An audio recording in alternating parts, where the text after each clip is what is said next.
37 రోజులుగా కొనసాగుతున్న అంగన్వాడీల నిరసన. అంగన్వాడీల సమస్యల పరిష్కారం కోసం ఆమరణ నిరాహార దీక్షకైనా సిద్ధమంటున్నారు అంగన్వాడీలు. రాయచోటి పట్టణంలో అంగన్వాడీలు ఎదుర్కొంటున్న సమస్యల పరిష్కారం కోసం అవసరమైతే ఆమరణ నిరాహార దీక్షలకైనా సిద్ధంగా ఉన్నామని Anganwadi workers union convener Nageshwari అన్నారు. సమస్యల పరిష్కారం కోరుతూ రాష్ట్ర కమిటీ పిలుపు మేరకు అంగన్వాడీలు చేపడుతున్న సమ్మెలో భాగంగా 37వ రోజు రాయచోటి ఐసిడిఎస్ కార్యాలయం వద్ద ఏఐటియుసి ఆధ్వర్యంలో అంగన్వాడీ వర్కర్లు నిరసన వ్యక్తం చేసి ఐసిడిఎస్ అధికారులకు వినతి పత్రాన్ని సమర్పించారు.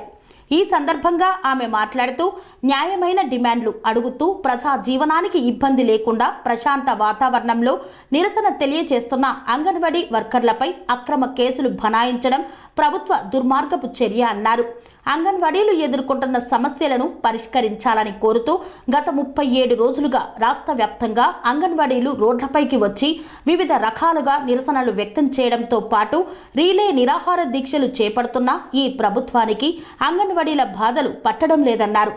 ముఖ్యమంత్రి జగన్మోహన్ రెడ్డి పాదయాత్ర సందర్భంగా వైసీపీ ప్రభుత్వం అధికారంలోకి వస్తే తెలంగాణ కంటే 1000 రూపాయలు ఎక్కువ జీతం పెంచి ఇస్తానని మాట చెప్పి మడమ తిప్పారని ఆరోపించారు. అంతేకాక అంగన్వాడీలు ఎదుర్కొంటున్న సమస్యలు పరిష్కరించకపోగా సచివాలయ ఉద్యోగులు వాలంటీర్ల ద్వారా అంగన్వాడీ సెంటర్లకు తాళాలు పగలగొట్టి దౌర్జన్యంగా సెంటర్లోకి వెళ్లి సమస్యలను సృష్టించడం ప్రభుత్వానికి తగదన్నారు. పేద గర్భిణులు, బాలింతలు, చిన్నపిల్లల కోసం పనిచేస్తున్న అంగన్వాడీ వర్కర్ల సమస్యల పరిష్కారం కోసం ఈ రోజుకి సమ్మెలోకి దిగి 37 రోజులు అవుతుంది. అయినా కూడా మా ప్రధాన డిమాండ్ అయినటువంటి జీతాల పెంపుదల, గ్రాట్యుటీ, సుప్రీంకోర్టు తీర్పు ప్రకారం గ్రాట్యుటీ 5 లక్షలు, పెండింగ్లో ఉన్నటువంటి టీఏ బిల్లు బడ్జెట్ విడుదల చేయడం, ఈ 3 డిమాండ్లు పరిష్కారం చేయకుండా వయోపరిమితి 82 సంవత్సరాలు పెంచారు. మినీ వర్కర్లను మెయిన్ వర్కర్లుగా మారుస్తామని చెప్పారు. మట్టి ఖర్చులు 20,000 ఇస్తామని చెప్పారు. ఖచ్చితంగా ఈ 3 హామీలు నెరవేర్చిన దానికి మేము స్వాగతిస్తూ ఉన్నాం. జగన్మోహన్ రెడ్డి గారికి ధన్యవాదాలు తెలియజేస్తున్నాం. కానీ మా యొక్క ప్రధానమైన డిమాండ్ జీతాల పెంపుదల, గ్రాట్యుటీ 5 లక్షలు, పెండింగ్లో ఉన్నటువంటి టీఏ బిల్లు ఇవ్వాలి, బడ్జెట్ విడుదల చేయాలి.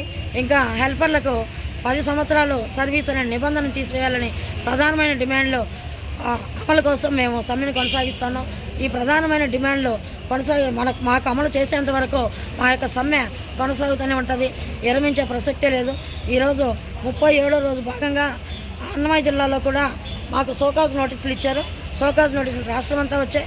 రాష్ట్ర కమిటీ పిలుపు మేరకు ఈరోజు అన్నమయ్య జిల్లా రాయచోటి ప్రాజెక్టులో కూడా ప్రాజెక్టు అధికారికి మేము రిప్లై లెటర్లు ఇవ్వాలని కాలేజ్ బంగ్లా దగ్గర నుంచి ప్రాజెక్టులో ఉన్నటువంటి 550 మంది అంగన్వాడీ ఉద్యోగులు ర్యాలీగా ఐసిడిఎస్ ఆఫీస్ దగ్గర వరకు వచ్చి ఇక్కడ రిప్లై లెటర్ ఇస్తామంటే ప్రాజెక్ట్ అధికారి సిడిపిఓ గారు రిప్లై లెటర్లు తీసుకున్నా కూడా మీకు రిసిప్ట్ ఇవ్వము అని అంటా ఉన్నారు. కాబట్టి మాకు రిసిప్ట్ ఇవ్వాలి. మా యొక్క రిప్లై లెటర్లు తీసుకునేంతవరకు ప్రాజెక్ట్ ఆఫీస్ దగ్గర మేము బైఠాయిస్తాం. రాత్రి కూడా ఇక్కడే ఉంటాం. లేకుంటే గోడకు మా యొక్క రిప్లై లెటర్ను ఆఫీస్ గోడకైనా అతికించుకోతామని సిడిపిఓ గారికి కూడా తెలియజేస్తా ఉన్నాం. మా యొక్క న్యాయమైన డిమాండ్ పరిష్కారం అయ్యేంత వరకు మేము ఈ సమ్మెను కొనసాగిస్తామని కూడా తెలియజేస్తా ఉన్నాం.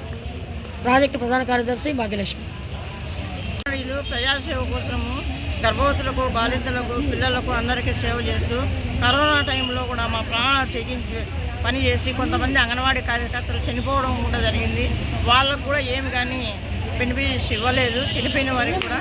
కానీ ఇప్పుడు మేము 37 రోజుల నుంచి ధర్నా స్టార్ట్ చేసినాము. కానీ ఏది స్పందన రాలేదు. ఆయన ఇచ్చినవి మెయిన్వి ఏవి మాకు ఇవ్వలేదు.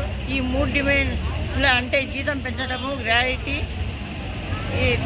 2017 నుంచి టీఏడిఏలు ఇవ్వలేదు. మేము మమ్మల్ని 5-10 మీటింగ్లకు పిలుస్తారు. మాకు ఇచ్చేది 2 మీటింగ్లకు టీఏడిఏలు. అవి కూడా ఇవ్వకుండా 2017 నుంచి ఇంతవరకు ఇవ్వలేదు. ఈ 3 డిమాండ్ల కోసం మేము ఎక్కువ పోరాడుతున్నాం. ఇన్స్పెక్ట్ మిగతా చెప్తున్నారు. వాళ్ళు చెప్పిన దానికి ధన్యవాదాలు కాదని చెప్పడం లేదు. కానీ మాకు ఈ డిమాండ్లు పరిష్కారం చేసేంత వరకు మా ప్రాణాలు పోయినా సరే మేము మాత్రము సమ్మెలో నుంచి పక్కకు పోము. మా ప్రాణాలు పోయినా, మా ఉద్యోగాలు పోయినా, ఏవి పోయినా మేము పోము పక్కకు అని రాష్ట్ర ప్రభుత్వానికి తెలియజేస్తున్నాం. పేరు బంగారు బాబా, జిల్లా కోశాధికారి. స్వామి బోధానంద గోసేవ ఆశ్రమం, సైథాపూర్. జ్యోతిష్యం, వాస్తుశాస్త్రం మన పూర్వీకులు మనకిచ్చిన వరం. దుర్గాదేవి, కాలభైరవ ఉపాసనతో వాక్సిద్ధి పొందిన శ్రీ శ్రీ బోధానందగిరి స్వామివారు మీకు ఎలాంటి సమస్యలున్నా, వాటిలో ముఖ్యంగా ధన నష్టం, ఆరోగ్య నష్టం, భార్యాభర్తల మధ్య గొడవలు, ప్రేమించుకున్న వారు దూరం అవడం, ఎన్ని సంబంధాలు వచ్చినా పెళ్లి ముడి పడకపోవడం, రోడ్డు ప్రమాదాలు, అప్పుల బాధలు, వ్యవసాయంలో నష్టాలు, పెద్దల మాట పిల్లలు వినకపోవడం, ఆరోగ్య శాంతి, గృహశాంతి, మనశ్శాంతి లేకపోవడం, ఇలాంటి సమస్యలు ఉన్నట్లయితే ఒక్కసారి స్వామీజీని కలవండి. మీ సమస్యలకు తగిన పరిష్కారాన్ని పొందండి. అంతేకాక అన్ని రకాల వ్యాధులకు గోపంచకవ్య మరియు మూలికా వైద్యం చేయబడును. నమ్మకంతో రండి, ఆయురారోగ్యాలతో వర్ధిల్లండి. మా అడ్రస్ స్వామి బోధానంద గోసేవ ఆశ్రమం, సైదాపూర్, వీరభద్రస్వామి గుడి దగ్గర, యాదగిరిగుట్ట. సంప్రదించవలసిన నెంబర్ 9849213754 మరియు 9618034138.